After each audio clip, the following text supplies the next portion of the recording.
J'ai pas dit à Sean que j'allais faire ça. Je veux surtout pas influencer la perception du public. Je viens pas témoigner parce qu'il me l'a demandé. C'est rien que de l'amour fraternel. Je me souviens d'un jour où Sean et moi, on est allés chez ma mère. Mes parents adoraient jouer au blackjack. Quand on est arrivé, ils jouaient avec des amis. Nous, on rêvait d'être célèbres. On avait enregistré des titres. On nous a dit, vous avez de l'argent, jouez avec nous. Sean ne savait pas jouer. On ne devait faire qu'une partie. Les cartes sont distribuées. Sean ignorait qu'il fallait les retourner et n'en révélait qu'une seule. Il avait donc retourné ses 2 cartes et il les cachait pas. Ça a fait rire tout le monde. Petit, tu devrais planquer tes cartes. Il m'a demandé ce qu'il avait. Je lui ai répondu qu'il était bien parti pour gagner. Il comprenait pas. Je lui ai répondu qu'il avait 20 et qu'il fallait faire 21 pour gagner. Il était choqué. Il m'a dit, t'es sûr que je vais gagner? Je lui ai dit que c'était pas sûr et certain, mais qu'il en était vraiment pas loin. Il voulait en avoir la certitude. File-moi une autre carte. Tous les joueurs se sont demandé s'il était dingue.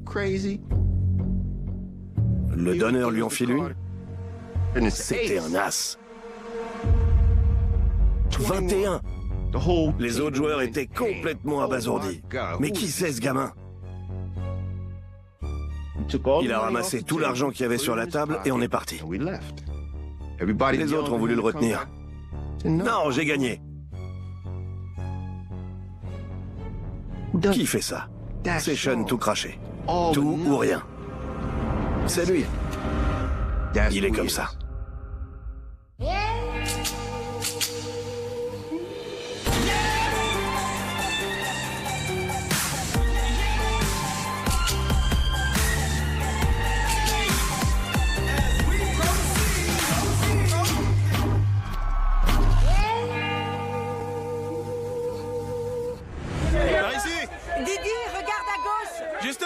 Sean Combs, il est inarrêtable. Il a autant de vie qu'un chat. 9 vies. 9? Bah merde.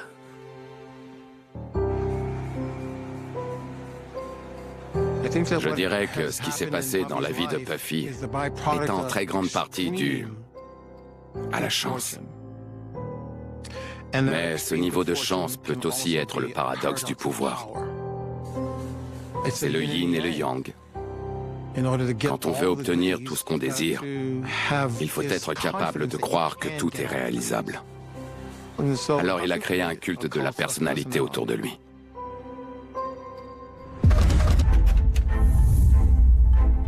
Après son acquittement dans l'affaire de la fusillade en boîte de nuit, il s'est lancé dans les relations publiques. Pourquoi j'aurais qu'un seul nom? Il a décidé de changer de nom et de se faire appeler P. Diddy. Il voulait clairement séparer celui qu'il était de la personne qu'il allait devenir. Je suis pas là pour suivre les règles. Je crée les miennes. Puff voulait se débarrasser de son image de voyou. Il change de nom. Mais a-t-il changé?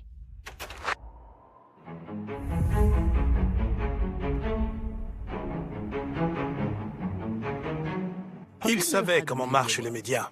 Et il savait qu'il devait donner une bonne image de lui. J'ai une annonce à vous faire. Je vais courir le marathon de New York afin de récolter de l'argent pour 3 associations caritatives. C'est là que Sean Combs a commencé à faire ce genre de coup de pub. Pendant l'élection de 2004, il a créé le slogan « Voter ou mourir ». C'est une question de vie ou de mort. On doit rendre le vote cool. Il s'est ensuite associé au futur président Obama, à l'époque où la carrière de ce dernier décollait. J'aimerais dire à quel point j'apprécie Puff Daddy et tout ce qu'il a accompli, parce qu'il n'est pas obligé de le faire. Sean Combs a joué dans l'adaptation en comédie musicale de la pièce Un raisin au soleil, l'une des premières écrites par une femme noire à Broadway. Sean P. Diddy Combs a conquis le public de Broadway. Il a trouvé un moyen de reprendre le dessus. Cet homme est donc capable de tout?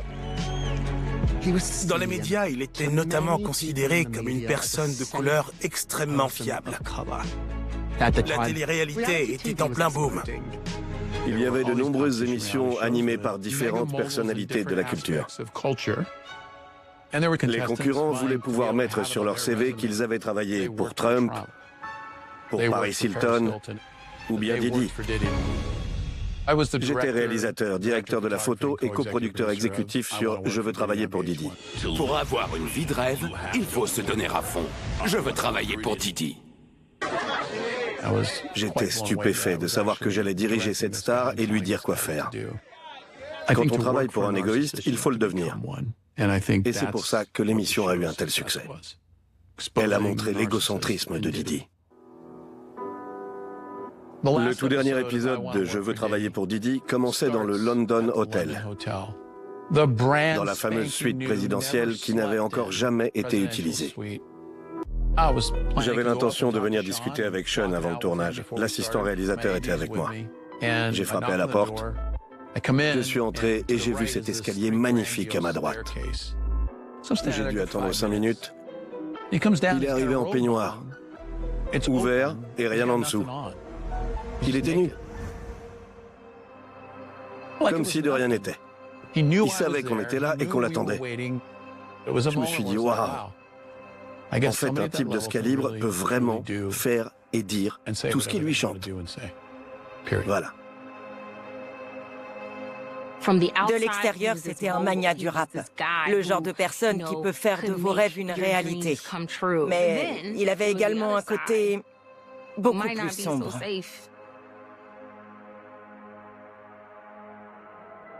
Il faut savoir que j'avais encore jamais parlé publiquement de ce qui m'est arrivé. En tout cas, sans en censurer certaines parties. J'étais l'une des 5 filles du groupe Danity Kane, formé dans Making the Band 3. Le principe de l'émission, c'était que Didi trouve le prochain groupe de stars. Dès sa sortie, notre premier album était au sommet des charts. On a réussi à battre Christina Aguilera et Outkast avec notre premier single, Showstopper.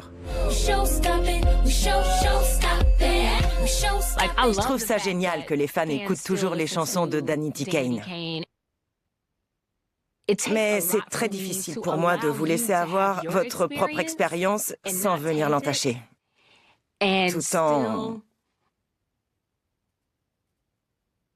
Tout en intégrant qu'elle a été mon expérience à moi. Et ça n'a pas été agréable. Quand j'écoute certaines chansons, je repense à de mauvais souvenirs. Je me revois perdue dans des endroits sombres et déplaisants, dominée par un prédateur. J'entends encore une personne me dire des choses dégradantes. Et je me revois essayer de ne pas me laisser briser par tout ça à seulement 20 ans. Je ne voulais pas lui donner ce pouvoir. Je me souviens du jour où il avait fait venir des caméras pendant qu'on procédait à des essayages de vêtements. C'est lui qui va diriger cette petite caméra vers nous pour que Didi puisse juger notre apparence. C'est de la manipulation mentale. C'est arrivé très tôt dans l'émission. Il nous passait en revue l'une après l'autre et il critiquait notre style vestimentaire. Mais quand ça a été mon tour, il n'a pas parlé des vêtements. Ton ventre, ça donne quoi? T'as un peu pris, non? J'ai dit qu'à côté des autres filles qui étaient toutes minces, j'allais forcément avoir l'air grassouillette. Je fais du sport, mais à côté des filles, j'ai forcément l'air grassouillette. Puff m'a dit, c'est comme si tu venais de t'enfiler un cheeseburger. T'en es consciente, non? Tout ce qu'il voulait, c'est que je sois d'accord avec lui. T'as mangé un burger? Et le pire, c'est que je pouvais rien dire. Je devais serrer les dents et le laisser dire tout ce qu'il voulait. À mes yeux, Didi était un adepte de l'amour vache. Mais quand on regarde Making the Band aujourd'hui, on se rend compte que les critiques sur le physique, les insultes et l'intimidation étaient bien présentes. Il avait tendance à se concentrer sur certaines filles, et notamment Aubrey.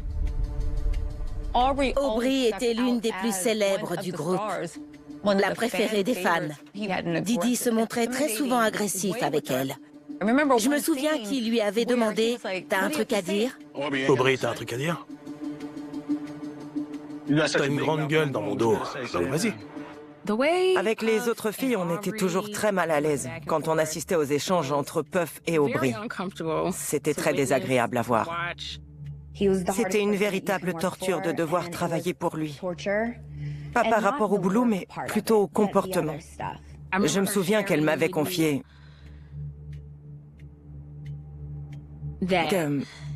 qu'il lui avait envoyé beaucoup de photos très inappropriées. J'ai aussi pu voir le genre d'email qu'il lui faisait parvenir. C'était du contenu sexuel. C'était même ouvertement pornographique. Il écrivait en détail tout ce qu'il voulait lui faire. Elle savait pas comment réagir. Je lui avais dit, meuf, fais un dossier et envoie-le à ta mère. Garde tout.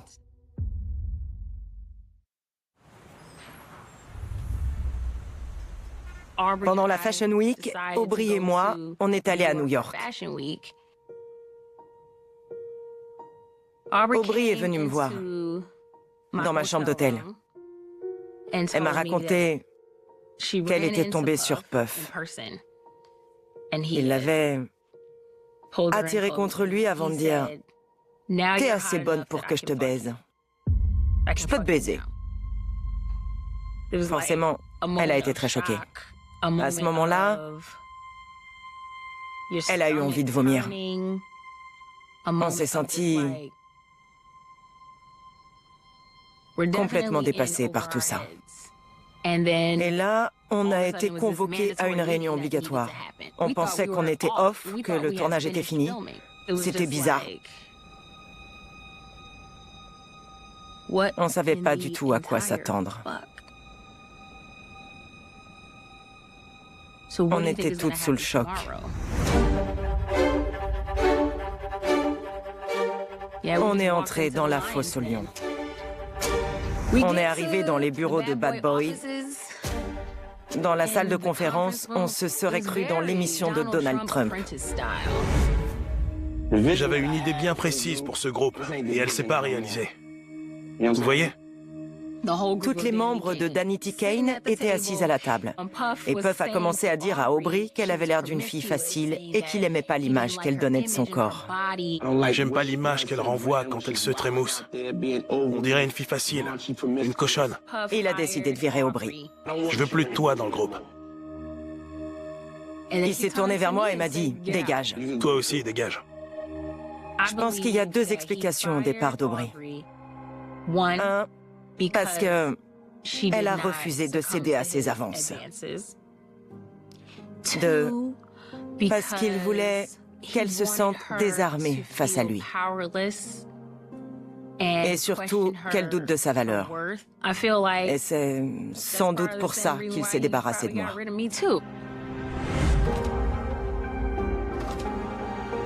À cette époque, la presse avait très clairement pris parti contre les filles de Danity Kane. Pour les médias, le problème venait d'elle. Didi était de toute évidence très fort pour inspirer la peur. Quand on s'intéresse un peu à son histoire et à son passé, on se rend compte qu'il y a de nombreux témoignages de violence, d'agression et d'intimidation autour de sa personne. Mais les gens avaient tendance à justifier son comportement parce qu'il détenait beaucoup de pouvoir.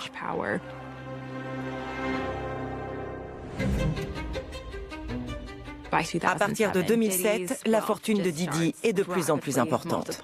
Sean Combs est l'une des personnes les plus importantes dans le monde du luxe aujourd'hui.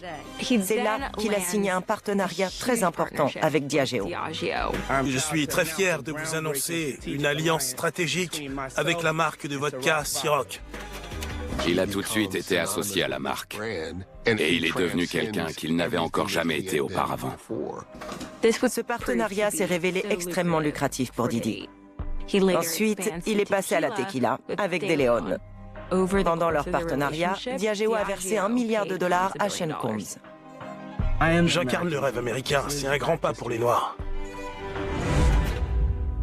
Il a continué à développer ses marques. Il est devenu président de la chaîne de télé Révolte. J'occupais les postes de rédactrice en chef et de présentatrice pour Révolte TV. Bonjour, chers téléspectateurs, je suis Mara Escampo. C'est le seul endroit où j'ai travaillé et où j'ai senti que je pouvais être 100% moi-même. J'ai une anecdote à raconter. J'avais apporté une bouteille de tequila Casamigos dans mon bureau. Quand je suis revenue peu après, la bouteille était dans la poubelle.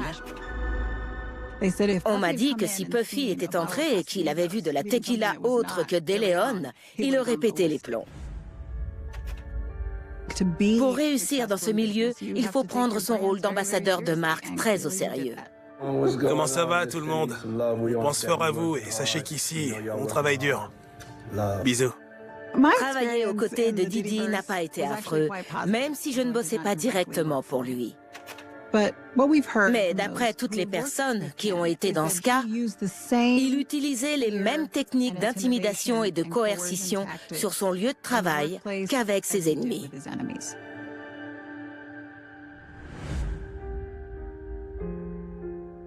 J'étais la chef cuisinière de Puff.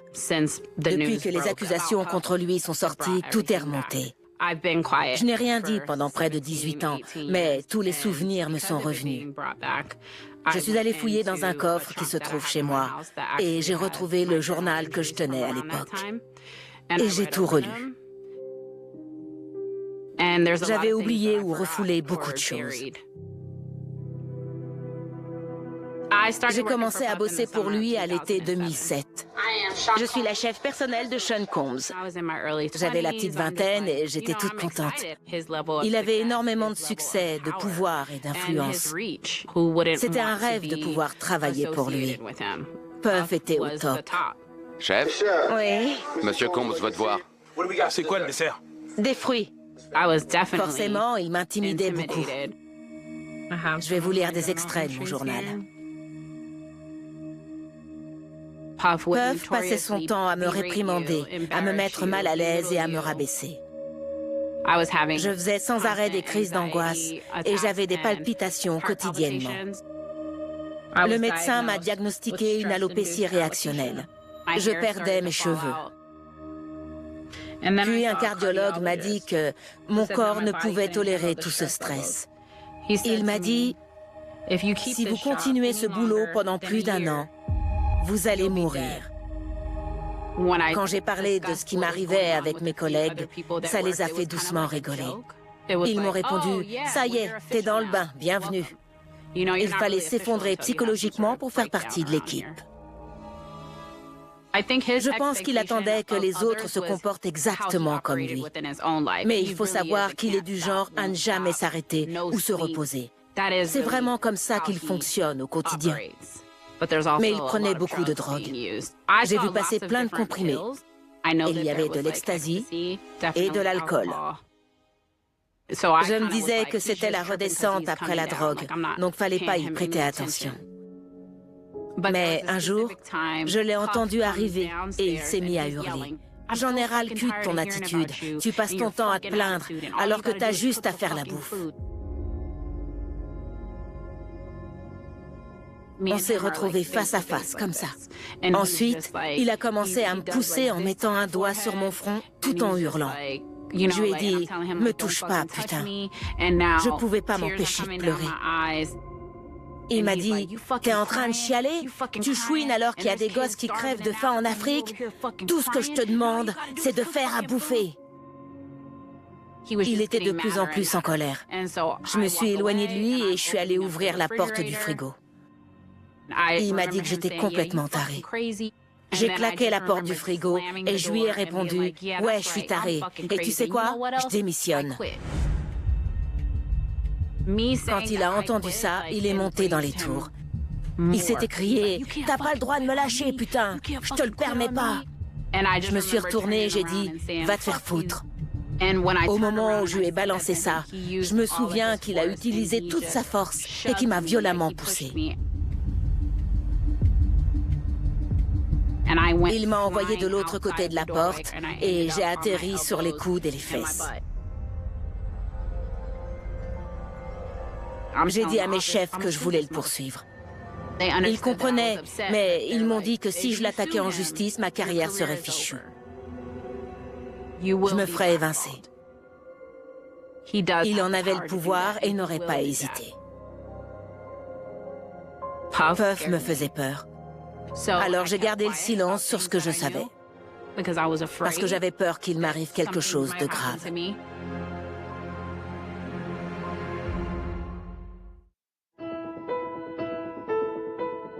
Didi a été impliqué plusieurs fois dans des incidents violents avec des femmes. Un jour, je lui ai confié que je pensais qu'il avait un problème. Il m'a regardé et répondu « J'ai aucun problème, putain. Parfois, faut juste rappeler à ces pétasses qui est aux commandes. »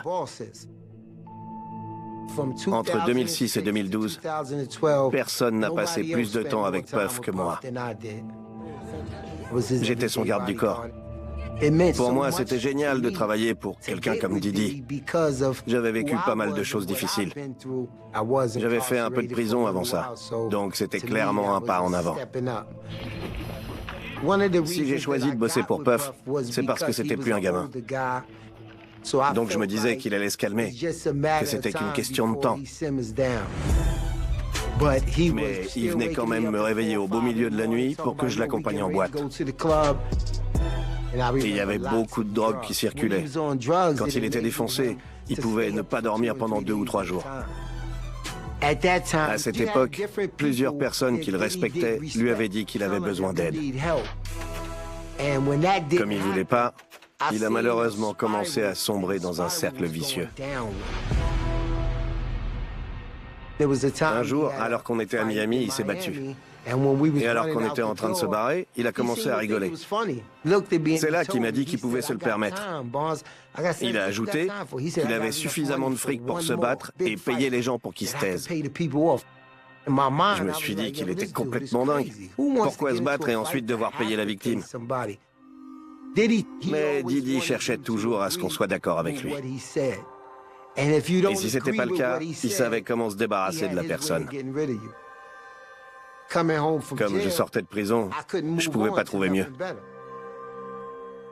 Alors souvent, j'ai préféré fermer les yeux sur les comportements problématiques de Didi, parce qu'il me répétait que je devais lui être reconnaissant. C'était un grand manipulateur.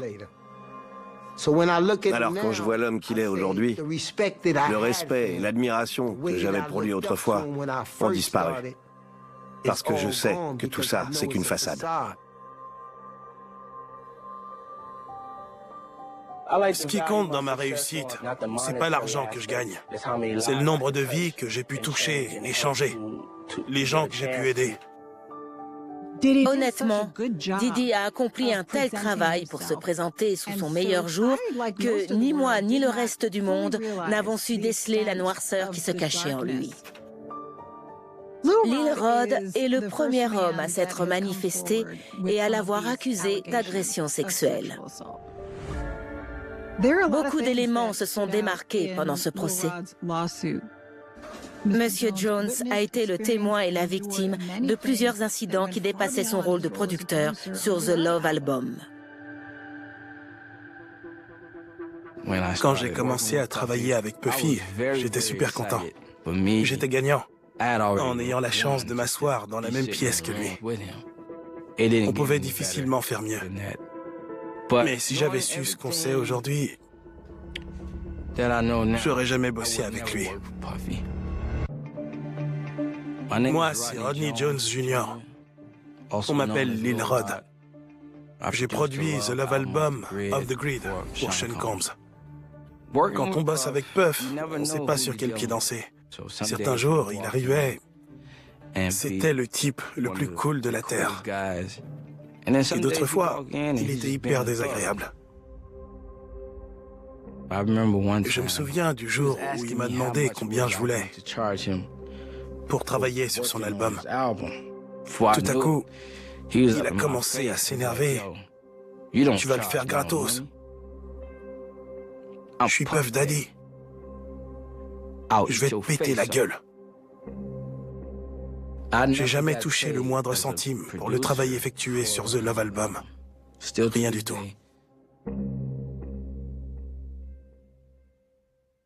Ces peuvent tout cracher. Les menaces. Une brute en costume. Il a dépassé les limites plus d'une fois.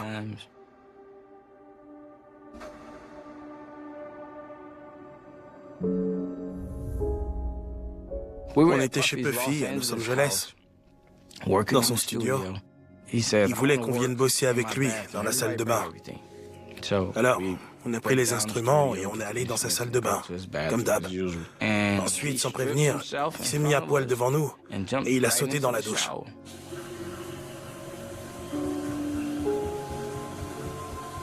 Mais il me fixait droit dans les yeux.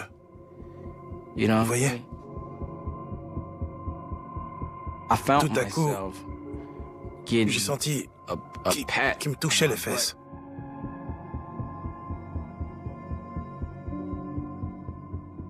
J'étais mal à l'aise. Je le suis encore aujourd'hui. À ce moment-là, j'ai eu du mal à savoir ce que je devais ressentir. J'ai plus jamais envie de subir ce genre de choses. J'ai quand même parlé de ce problème à une chef du personnel. Elle m'a répondu que c'était simplement sa façon de montrer son affection. Elle a complètement minimisé les choses. Alors, ça s'est reproduit encore et encore. Quand on travaillait avec lui, il y avait toujours des abus.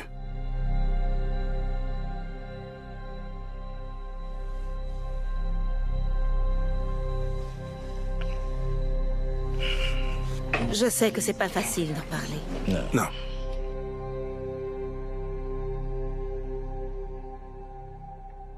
Et il s'est pas arrêté là.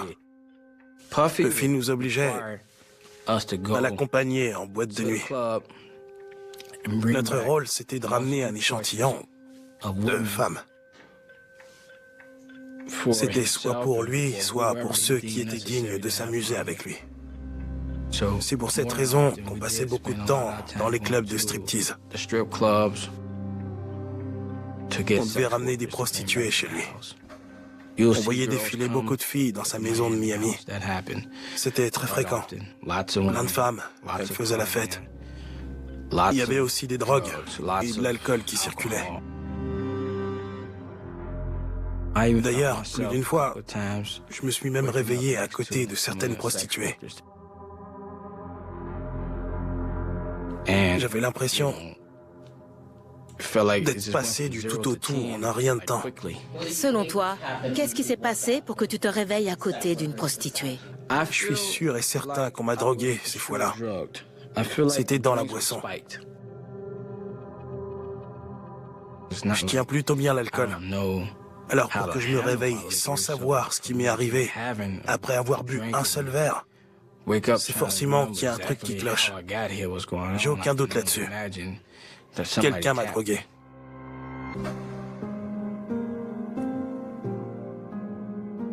C'était Puffy qui fournissait l'alcool.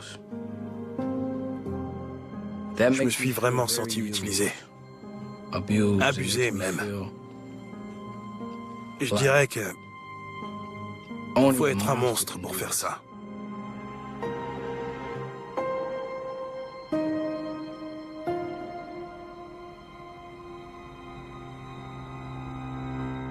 Le procès de Lil Rod était déjà très perturbant. Mais des révélations plus choquantes ont fait surface.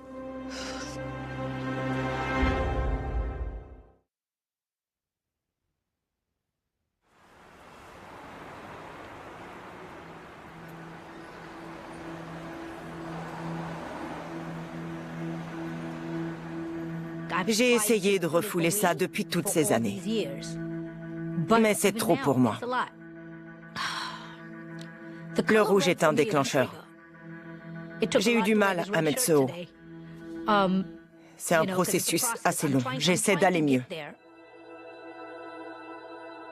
Il m'est complètement impossible d'écouter de la musique produite par Bad Boy sans être traumatisé. Je peux pas entendre sa voix sans avoir très mal au ventre. Salopard de monstre. Ça s'est passé en 2000 et je vivais dans le Queens. J'étais maman et en plein divorce. Mon objectif, c'était de m'occuper de ma maison et de mon enfant. J'ai commencé à sortir avec un cadre de chez Bad Boy. C'est grâce à mon petit ami que j'ai rencontré Sean Combs dans son studio de Manhattan. Quand j'ai fait sa connaissance, il s'est montré très sympa. « Salut, bienvenue chez Bad Boy !» Il y avait une ambiance très détendue. Tout le monde était enjoué. Didi était du genre blagueur. Il aimait bien rigoler. Mais quand j'y repense, il avait fait des remarques. Aujourd'hui, ça se serait pas passé. C'était douteux. Genre, la laisse pas toute seule. Elle est jolie. Elle est fragile. Avec le recul, je me rends compte qu'il se préparait à frapper. Mais c'est ce qui s'est produit en 2001 qui a véritablement changé ma vie.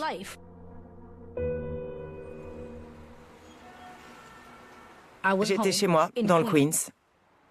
Quelqu'un de chez Bad Boy m'a téléphoné pour me dire que Puff voulait me parler. Mon copain avait encore merdé dans son travail, apparemment.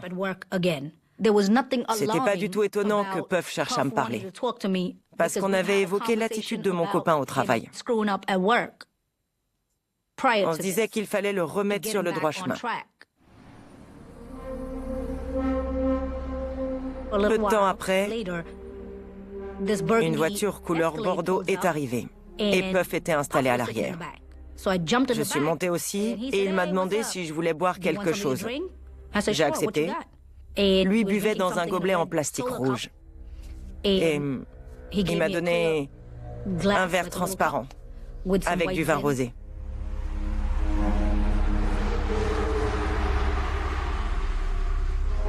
Le temps qu'on arrive au studio de Manhattan, j'ai commencé à me sentir un peu vaseuse. J'avais la tête qui tournait.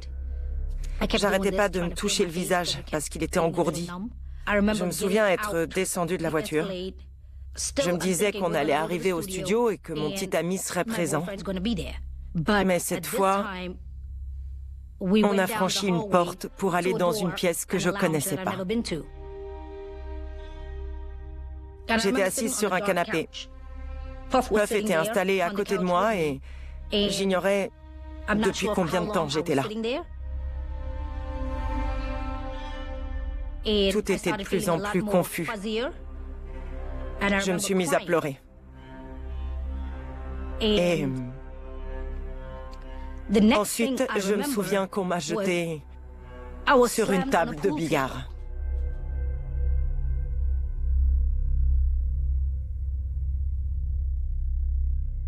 J'étais nue sur cette table et j'avais les mains attachées dans le dos. Et j'arrêtais pas de faire ça pour comprendre avec quoi j'étais attachée. On aurait dit des sacs plastiques. Puffy était à côté du bar et il était nu.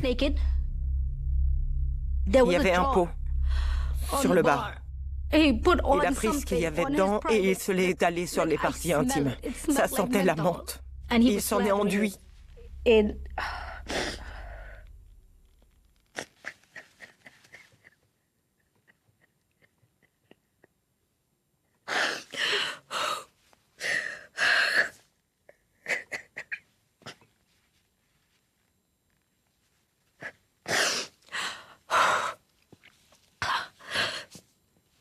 Donc,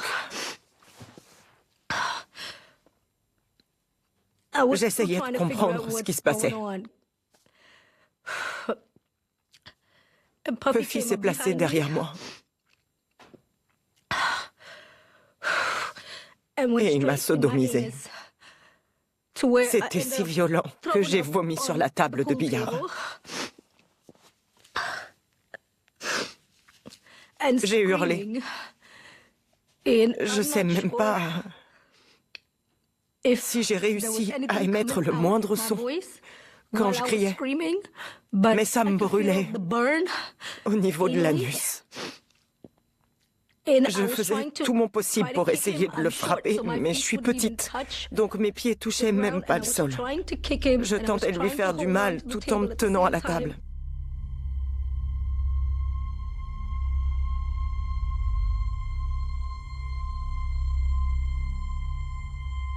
Au bout d'un moment, il a arrêté. Il est allé jusqu'au bar. Il s'est essuyé. Je le regardais comme ça, j'étais toujours attachée. Je faisais ce que je pouvais pour voir quelque chose. Mais c'était dur, tout était flou. Puis il est revenu et m'a pénétré vaginalement. Et là, il a dit quelque chose, je sais pas quoi. Je sais pas s'il s'adressait à moi.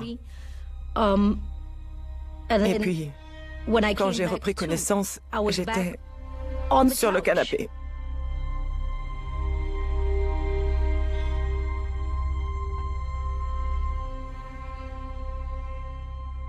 J'étais couverte de saleté, comme j'avais vomi, bavé et tout le reste. Mais cette fois, j'ai senti que j'avais plus les mains attachées. Ma culotte rouge était introuvable. Alors j'ai enfilé mon soutien-gorge, puis ma robe, mais je ne sais pas si j'ai réussi à la mettre correctement. Et je me suis enfuie. J'étais terrifiée. Je voulais pas mourir.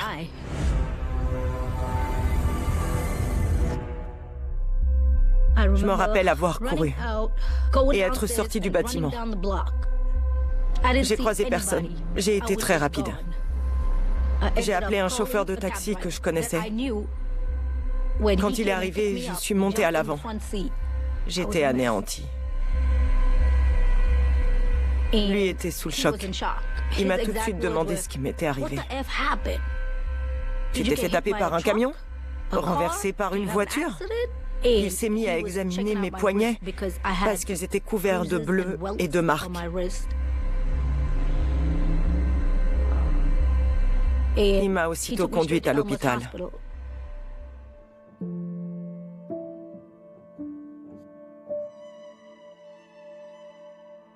Mais j'ai pas pu. Je pouvais ni y aller ni bouger. J'avais peur. Pas de perdre la vie, mais de devoir l'annoncer à mes parents. Parce que je voulais pas leur faire honte et devoir m'infliger ça. J'avais pas envie d'aller voir la police, parce que j'étais en plein divorce. Je voulais obtenir la garde de mon enfant et j'avais peur que ça m'en empêche. Le chauffeur de taxi voulait que j'y aille. Mais je voulais rentrer chez moi.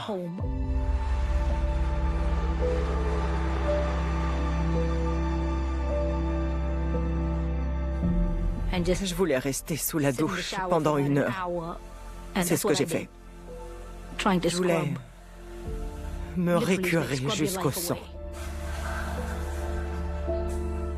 Je suis restée au lit. J'ai évité mes parents pendant 3 jours alors que j'étais chez eux. Je ne pouvais pas réaliser ce qui m'était arrivé. Ça semblait pas réel. Je me demandais pourquoi moi. Quand je l'avais rencontré, il m'avait semblé sympa, il était amical, il me connaissait. Voilà ce qui m'a traversé l'esprit pendant que je me cachais.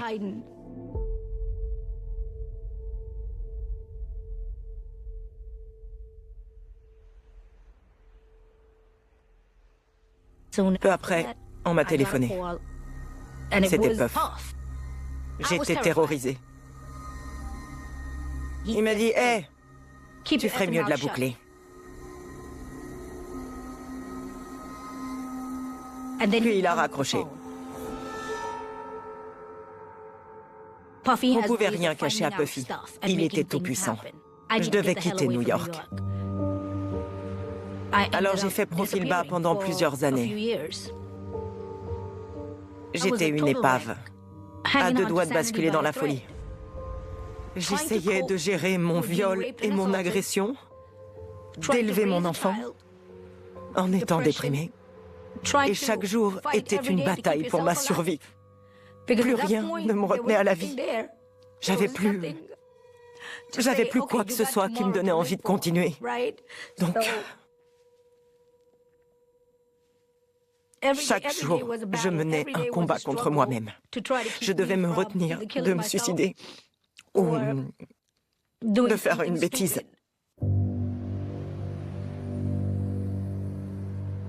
Aujourd'hui, J'essaie encore de surmonter cette épreuve. Parce qu'en novembre 2023, mon ex-petite amie de l'époque m'a confié que mon agression sexuelle avait été filmée. Pourquoi quelqu'un se serait-il filmé en train de commettre un viol avant de diffuser la vidéo? J'étais ivre de rage. Et ensuite, il m'a demandé si j'avais vu ce qui se passait avec Cassie aux infos. Sean Combs, le magnat du rap en disgrâce. Sean Diddy Combs se retrouve visé par un grand nombre de plaintes pour viol et trafic sexuel. Elle a ouvert la boîte de Pandore. Combs aurait forcé Cassie à avoir des rapports sexuels en lui faisant ingérer des substances illicites et en la menaçant. Le célèbre producteur de musique a formellement démenti ces accusations. Jusque-là, je pensais que j'étais sa seule victime. De nombreux autres procès pourraient suivre. Il s'agit d'une propriété qui appartient à nul autre que Sean Combs. Pour lui, c'est une véritable descente aux enfers.